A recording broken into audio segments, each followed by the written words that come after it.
The hum was the first thing to fade. The soft blue light inside the compass dimmed slowly, like a creature going back to sleep. But the needle did not move. It remained fixed, pointing out the window with an unnerving steadiness.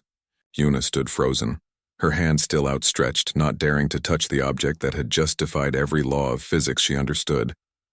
For a long time, the only sound was the frantic beating of her own heart. The city outside was still dark and quiet, the geomagnetic storm having silenced the usual hum of civilization.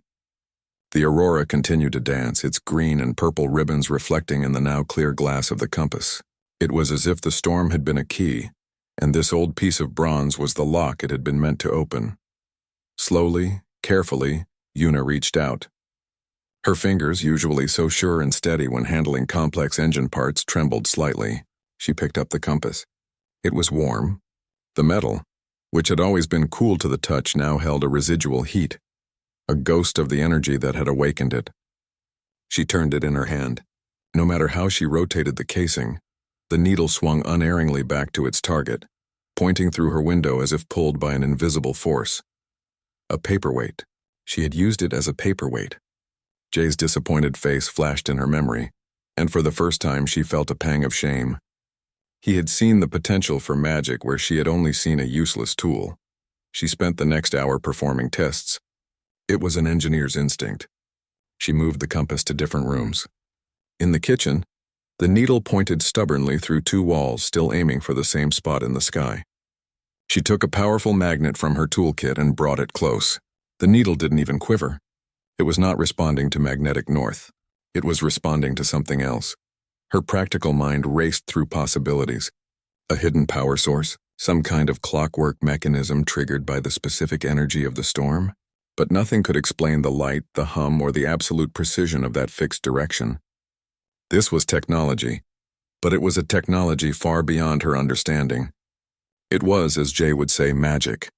As the first hints of dawn painted the sky and the city's power flickered back to life, Yuna found herself still sitting at her desk, the compass held tightly in her hand. The initial shock had worn off, replaced by a deep, burning curiosity. It was a feeling she usually got when faced with a malfunctioning hyperdrive or a baffling power drain. A puzzle needed to be solved. She knew what she had to do. She needed Jay. He answered her call on the first ring, his face concerned. Yuna, is everything okay? The storm was a big one. I lost power all night. Jay, she said, her voice more serious than she intended. You need to come over. Right now. What's wrong? Are you hurt? He asked, his brow furrowed with worry. No, I'm not hurt. It's about the paperweight. She held the compass up to the screen. Jay's expression shifted from worry to mild annoyance. Yuna, I really don't want to have that argument again. If you like it, keep it. Jay, she interrupted, her voice low and intense. It glowed, it hummed. During the storm, the needle started spinning and then it stopped. It's not pointing north. It's pointing somewhere else, and it won't move. There was a long silence on the other end of the call. Jay just stared, his mouth slightly open. He saw the truth in her eyes. He saw the absence of a joke. I'm on my way, he said finally, and the screen went dark. He arrived at her apartment in record time, his hair messy and his coat buttoned wrong. He didn't even say hello. His eyes went straight to the compass, which Yuna had placed in the center of her cleared desk. Show me, he said, his voice a whisper. Yuna picked it up. She walked to the window and rotated the compass. The needle swung, resisted, and locked back into its position. She walked to the far wall of the apartment and did the same thing. Again, the needle corrected itself. Jay approached slowly, as if approaching a sleeping animal. He took the compass from her. His historian's eyes scanned the casing, the star charts, the now clear face, the storm, the geomagnetic energy. He muttered to himself. It must have acted as a power source, a catalyst. He looked at Yuna, his eyes wide with awe. You were right. It was broken. Its power was dead. The storm, it brought it back to life. But what is it pointing at, Jay? Yuna asked, the question that had been burning inside her all night. It's not a star I recognize. I checked my navigational charts. There's nothing in that direct line from here. That's because you're thinking like a pilot, Jay said, a slow smile spreading across his face. He was in his element now. You're thinking in a straight line from this spot. But that's not how ancient navigation works. This isn't just pointing a direction like a laser.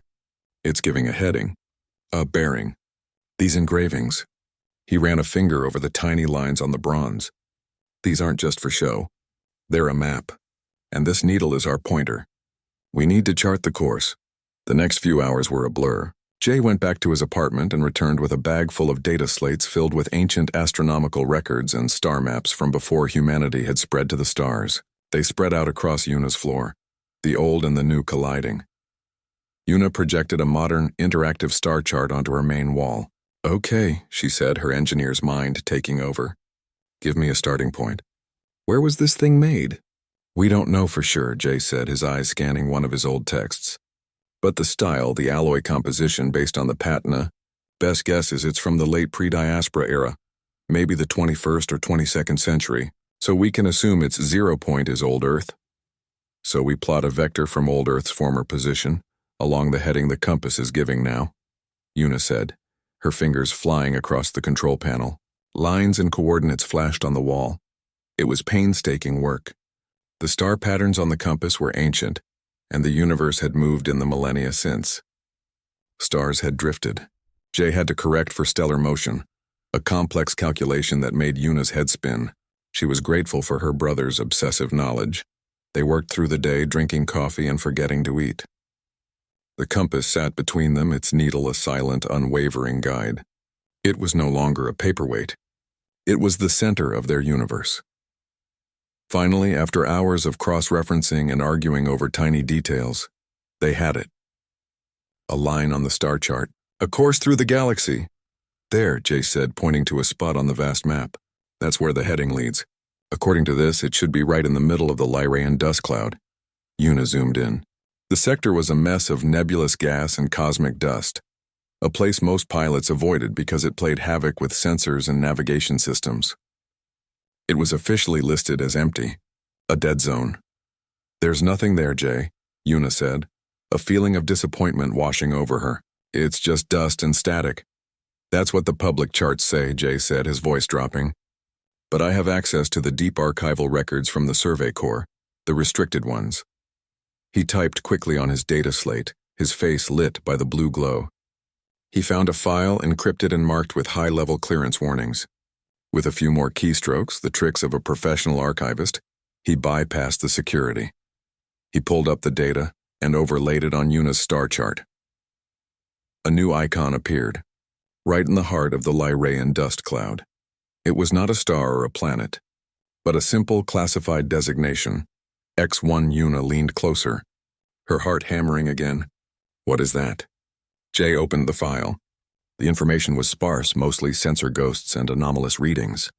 But one line of text made the blood drain from both their faces. Anomaly. X1. Planetary mass. Composition consistent with Terran-class world. Status uninhabited. Further investigation. Prohibited by Galactic Directive 7. They both stared at the words. Terran-class world. A planet like Earth. In a forbidden sector of space.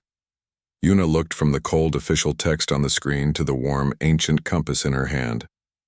The needle was still pointing, had been pointing all this time, directly at the icon labeled X1 on the star chart. Jay looked at her, his eyes wide with a realization that was both thrilling and terrifying. "It's not pointing to a star, Yuna," he whispered. "It's pointing home." The box was a dull, dusty brown and smelled of old paper and quiet memories.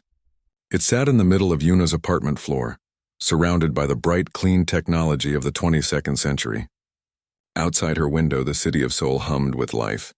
Speeders glided silently along floating lanes, and giant holographic advertisements painted the evening sky in shifting colors of neon blue and electric pink. Yuna was a practical woman.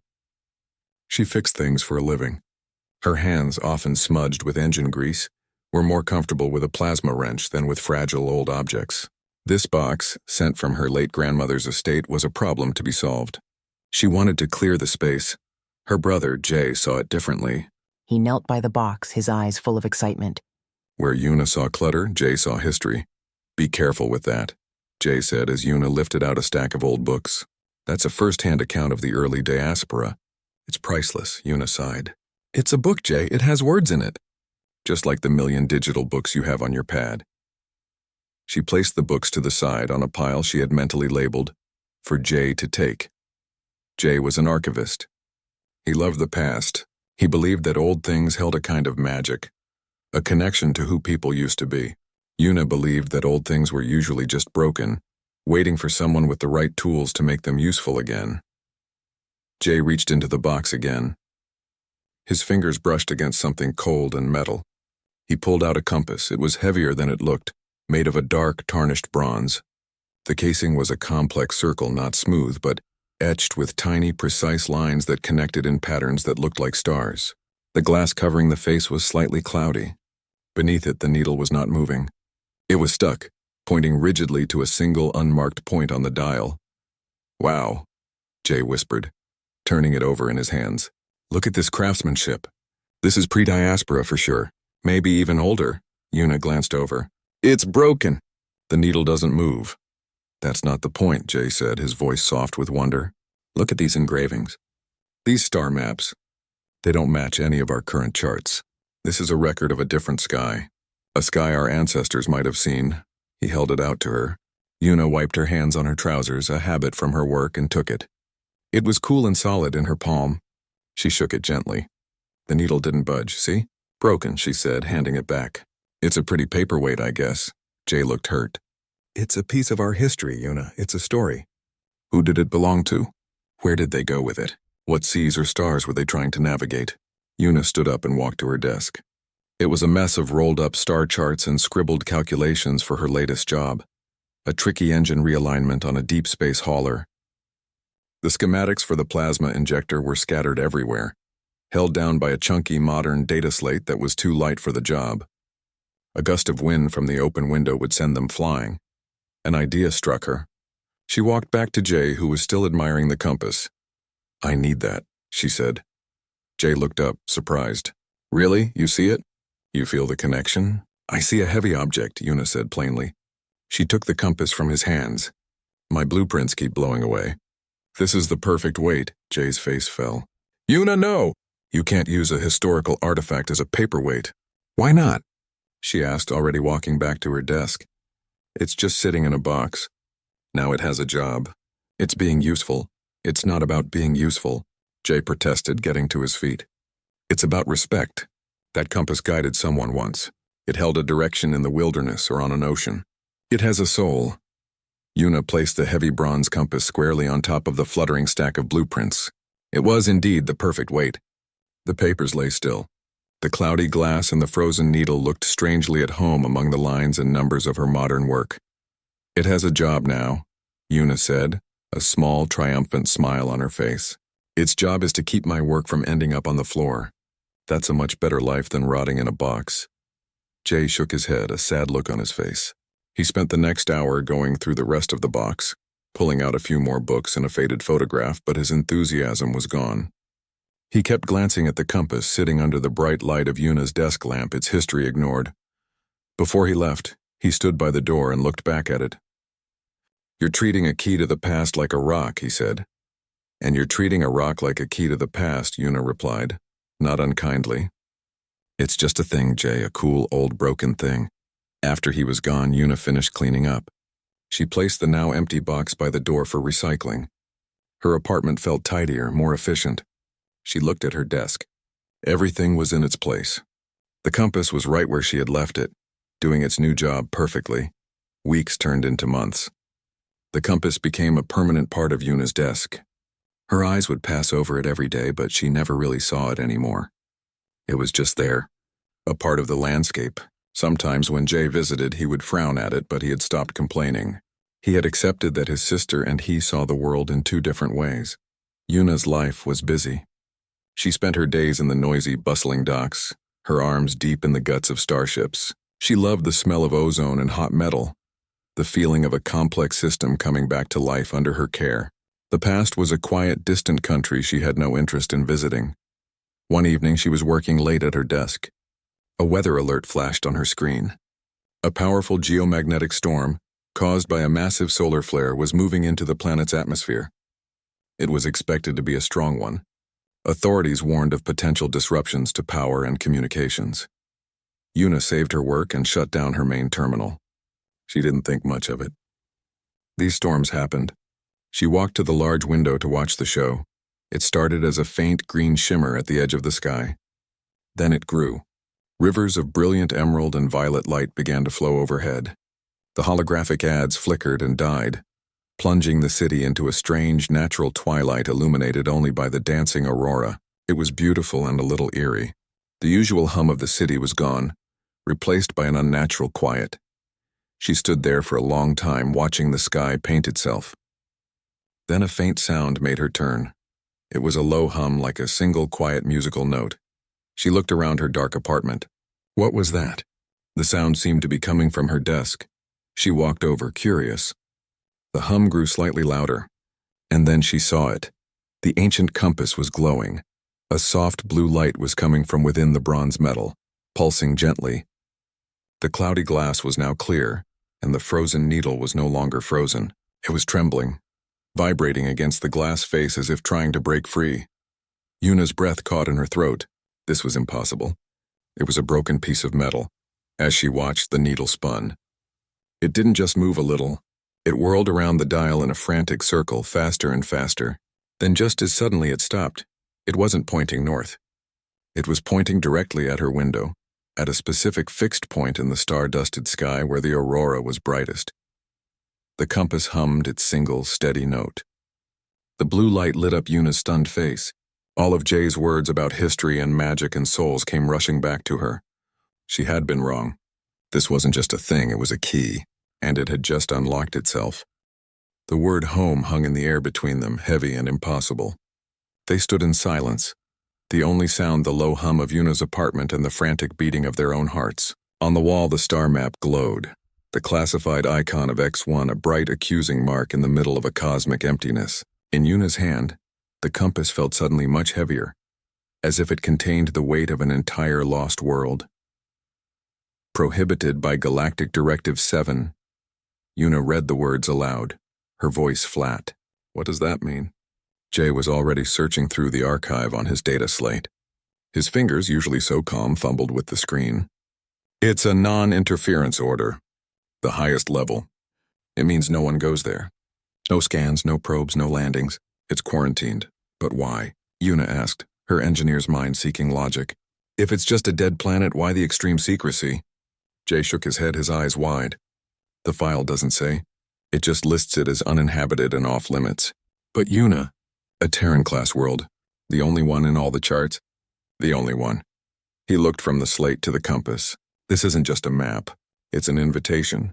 A key to the biggest secret in human history. The practicality that had defined Yuna's life now warred with a curiosity so profound, it was dizzying. We can't just go there, Jay, it's forbidden. My ship's license would be revoked. We could be arrested? And live the rest of our lives knowing we were this close to the truth and turned away? Jay's voice was intense, his historian's soul laid bare. This is everything I've ever studied, everything I've ever believed in. It's real. Earth is real, and it's hidden. We have to know why. Yuna looked at the compass. She thought of it sitting on her desk for months. A silent, patient guide waiting for the right moment. She thought of the storm, the light, the hum. It had chosen this moment. It had chosen them, a mechanic and an archivist. Perhaps that was the point. Okay, she said finally, the word feeling like a commitment. Okay, we go. The decision made, a new energy filled the room. Yuna's mind shifted from questioning to planning.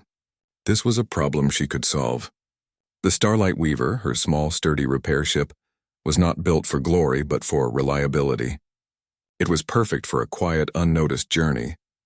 We can't file a flight plan, she said, pulling up the schematics of her ship on the wall display, replacing the star map. We'll have to leave like we're on a standard repair job. I have a contract for a satellite realignment in the Cygnus sector. We'll use that as our cover. Jay nodded, his excitement tempered by the sudden reality of the situation. What about the dust cloud? The file said sensor ghosts and navigation problems. That's why no one goes there, Yuna said, a grim smile on her face. And that's why it's the perfect hiding place. My ship is tough. I've upgraded the nav computer myself. It can handle heavy interference better than most. We'll follow the compass. It clearly doesn't care about sensor ghosts. The next 48 hours were a whirlwind of secret preparation. Una spent long hours in the docks prepping the Starlight Weaver. She installed backup navigational sensors and reinforced the shield generators. She loaded extra fuel and supplies, telling the dockmaster she was anticipating a longer job than usual.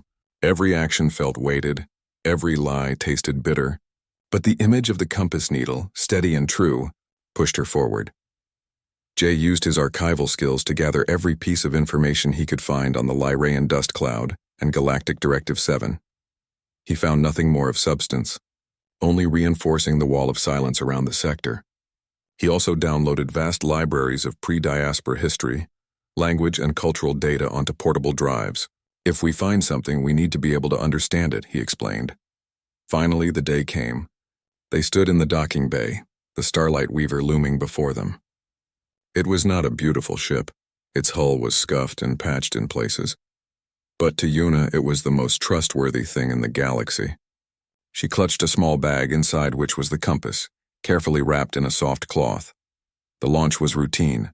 Traffic control cleared them for the Cygnus sector. They slid out of the spaceport and into the blackness of space, one more small ship among thousands. Una set the course for their fake destination, her heart thumping against her ribs. They were committed now. For the first day, everything was normal. The stars were sharp, unmoving points of light. Jay spent his time reviewing his data, while Una monitored the ship's systems, her nerves on edge. Then, on the second day, the view began to change. The blackness ahead started to look fuzzy, like a dark curtain had been drawn across part of the universe. This was the edge of the Lyraean dust cloud. Entering the cloud's outer boundary, Una announced, her voice tight, switching to manual control. As the Starlight Weaver slipped into the dust, the starfield vanished, replaced by a swirling reddish haze. The ship began to shudder as it hit pockets of dense gas. Alarms chirped as the long-range sensors fizzed with static, their displays showing meaningless nonsense. "Navigation is down," Una said, her hands gripping the controls. "We're flying blind." Jay unwrapped the compass. The moment it was free from the cloth, the needle, which had been still during their normal flight, began to glow with that same soft, internal blue light. It hummed gently, a comforting sound in the unnerving silence of the cloud. It shifted slightly, then locked onto a new heading, pointing off to the port side. "It's working," Jay whispered, his face illuminated by the pale blue glow. "It's adjusting." "Giving me the bearing," Una said, her eyes flicking from the viewport to the compass in Jay's hands. She turned the ship, following the direction of the needle. It was slow, difficult flying. The dust and gas buffeted the small ship, and Una had to constantly adjust the power to the engines and shields.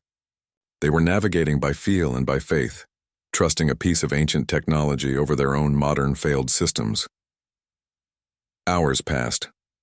The tension on the bridge was thick. There was nothing to see but the endless swirling red mist. The compass was their only anchor in the universe. Then, without warning, the turbulence stopped. The ship glided into a pocket of calm, clear space. The reddish haze simply parted before them like a curtain being drawn back. And there it was, a planet, suspended in the emptiness like a blue and white jewel. It had oceans of deep blue, continents of green and brown, and swirls of perfect white clouds. It was Earth.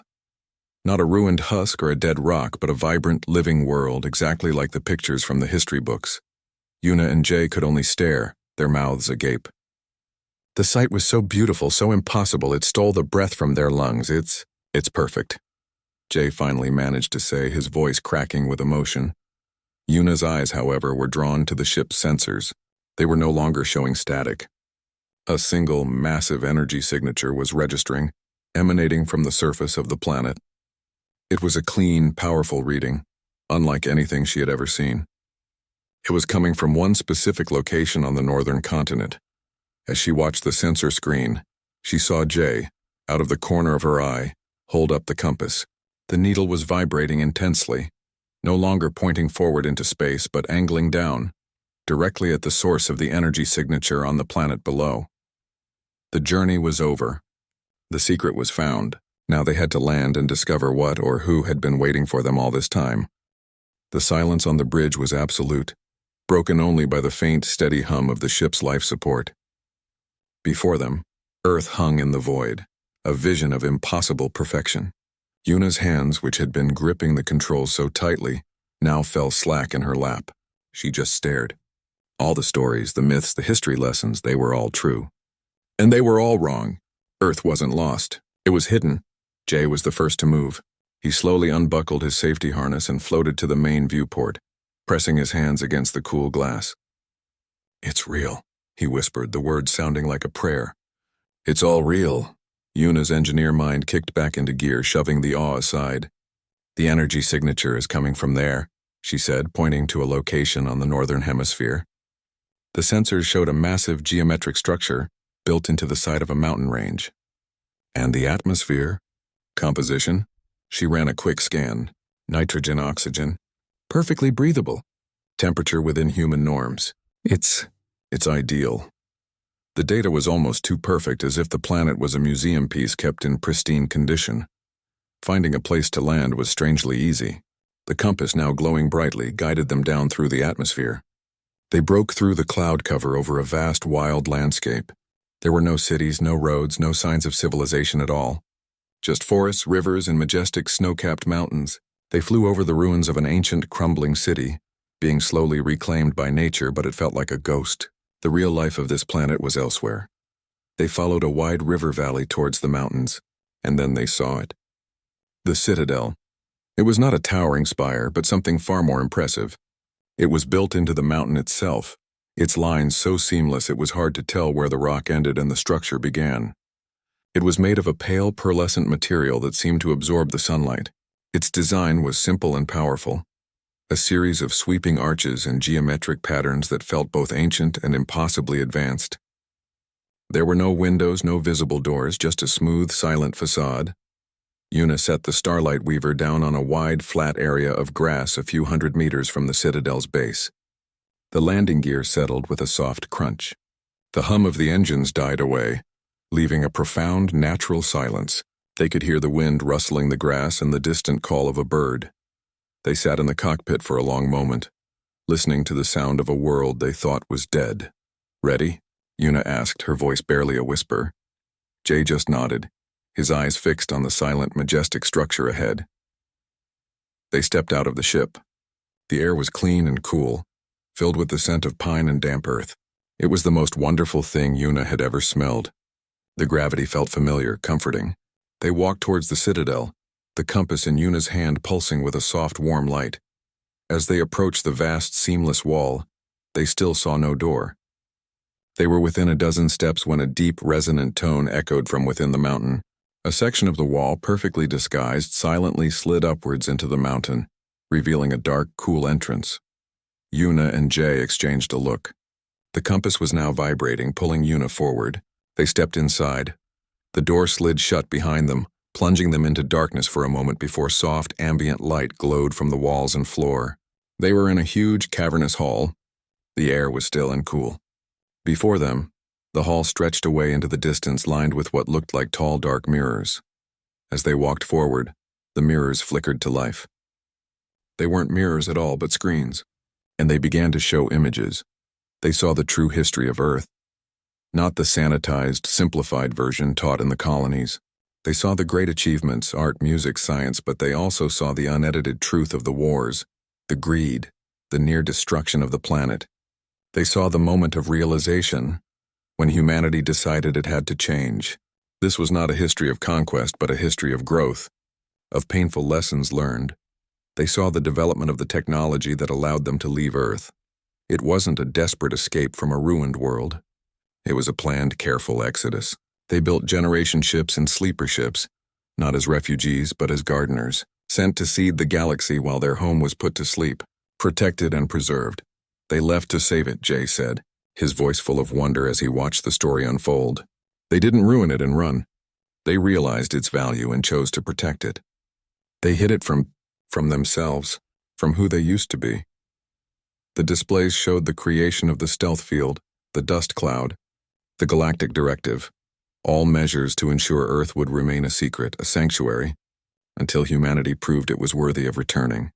The compass led them deeper, through halls that showed the flora and fauna preserved here, through libraries of knowledge that contained every book, every song, every memory of the human race. It was all here.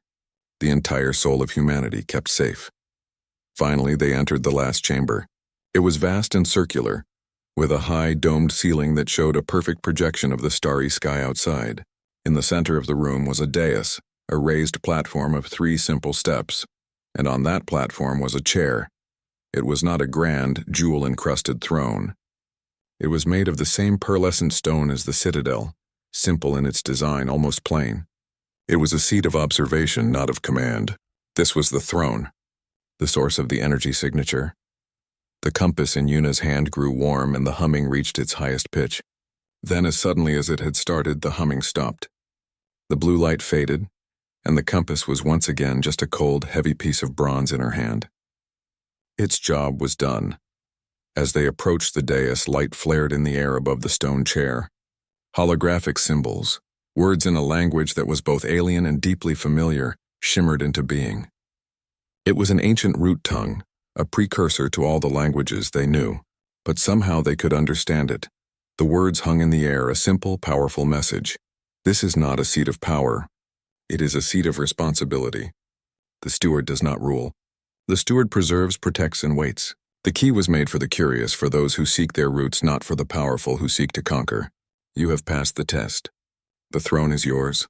The choice is yours. When or if the children of Earth are ready to come home, you will know. The holographic words hung in the air, shimmering with a soft golden light. The steward does not rule. The steward preserves, protects, and waits. The silence in the throne room was so deep that Yuna could hear the blood pulsing in her ears. The compass in her hand was now just a dead weight, its purpose fulfilled. It had led them to the truth, and the truth was a responsibility heavier than any starship engine. Jay was the first to speak, his voice a hushed whisper of pure awe. It's an archive. The ultimate archive. Everything is here. Not just our history, but our soul. He looked around the vast chamber, his historian's heart overwhelmed by the magnitude of what they had found. He saw the answer to every question he had ever asked. Yuna, however, looked at the simple stone chair. Her engineer's eyes saw past its simplicity. She saw the interface. She saw the connection point for the most complex system she could ever imagine. The energy she had sensed from orbit was a calm, powerful hum emanating from the dais. This was the control center for the planetary cloak, for the preservation systems, for everything. The choice is ours, Yuna said, repeating the words floating in the air. What does that mean? Do we sit in it? We have to, Jay said, his eyes wide. It's why we're here. We were chosen, were we? Yuna asked, her practical nature reasserting itself. Or did we just get lucky with a solar storm and an old heirloom? This is a decision for leaders, for scientists. Not for a mechanic and an archivist, Rhiannon, but that's the point, Jay insisted, turning to her. Don't you see? They didn't want a leader or a conqueror. They wanted someone who would follow their curiosity, someone who would value the journey as much as the destination. That's us, Yuna. It chose us because we're nobody important, because we would care for the secret, not exploit it. His words made a strange kind of sense. The compass hadn't responded to a president or a general. It had responded to a woman who used it as a paperweight, and a man who believed in stories. It was a test of character, not of power. Slowly, hesitantly, Yuna walked up the 3 steps of the dais. The air around the chair felt charged, like the moment before a lightning strike. She turned and looked at Jay, who gave her a small, nervous nod. She sat down in the throne. The moment her body touched the stone, it was not a shock, but a warmth that spread through her. The holographic words dissolved. In their place, new images flooded her mind. She didn't see them with her eyes. She felt them. She could feel the entire planet. She could sense the stealth field generators humming at the poles, the ecological monitoring systems tracking every forest and ocean, the vast data libraries sleeping deep within the mountain. It was an immense, peaceful living system. She was not its master. She was its caretaker. A new interface appeared in the air before her, not in words, but in simple, intuitive symbols. A symbol for the stealth field, a symbol for the planetary data core, a symbol for history, a symbol for life. Tentatively, Yuna focused her thoughts on the symbol for history. Instantly, the domed ceiling above them transformed. It no longer showed the starry sky. It showed a bustling city from the ancient past, full of people and vehicles. The sight and sound were so real it was as if they were standing on a street corner thousands of years ago. Amazing, Jay breathed, sinking to his knees as he watched history unfold around him. Yuna shifted her focus to the symbol for life. The scene changed again. Now they were looking at a real-time view of a valley on the other side of the planet. A herd of large deer-like animals grazed by a river. She could feel the health of the ecosystem, the perfect balance that had been maintained here for millennia. She finally looked at the symbol for the stealth field. She could feel its immense power. With a single thought, she could lower it. The planet Earth would suddenly appear on every star chart in the galaxy. It would trigger a rush, a war, a scramble for the ultimate prize. The thought filled her with a cold dread. She pulled her mind away from it. She stood up from the throne, the connection breaking. The visions vanished, and the dome returned to its view of the quiet stars. She felt a sudden loneliness, a loss of that deep connection. It's a library, Jay said, still looking at the empty space where the visions had been. But it's also a home, a living home. And we're the guardians. Yuna finished, walking down the steps to stand beside him. We have to protect it, Jay, from everyone. Especially from us. The reality of their new lives settled upon them. They could not go back to their old world. Not really. They knew a secret that could shatter human civilization. The return to Earth would have to be a slow, careful process, guided by wisdom, not by desire. It might not happen in their lifetime. They walked out of the citadel and back into the sunlight. The air was still clean, the wind still gentle. But everything was different. They were different. They made a decision there, standing on the green grass of their ancestral home. They would stay. The Starlight Weaver would be their home base. They would use the throne to learn, to understand the systems, to watch over the planet. They would become the silent, patient stewards the creators had intended. Yuna looked down at the ancient compass in her hand. It was just a piece of metal again, but now she understood its true value. It was not a key to power. It was a reminder of curiosity, of the journey, and of the humble beginnings of the most important responsibility she would ever know. She didn't put it in her pocket. She carried it openly in her hand as they walked back to their ship to begin their new life. The Paperweight had become a symbol. They were not rulers of a secret kingdom. They were caretakers of a quiet hope, waiting for the day when the children of Earth would finally be ready to come home. The first few months on Earth were a time of quiet discovery. Yuna and Jay settled into a new rhythm, a life completely unlike anything they had known. Their home was the Starlight Weaver, parked in the same grassy field, but their world was the entire planet. They learned to use the throne not as a tool of command, but as a window. Through it, they watched the slow, graceful turn of the seasons. They saw forests grow and rivers change their courses over centuries in a matter of minutes.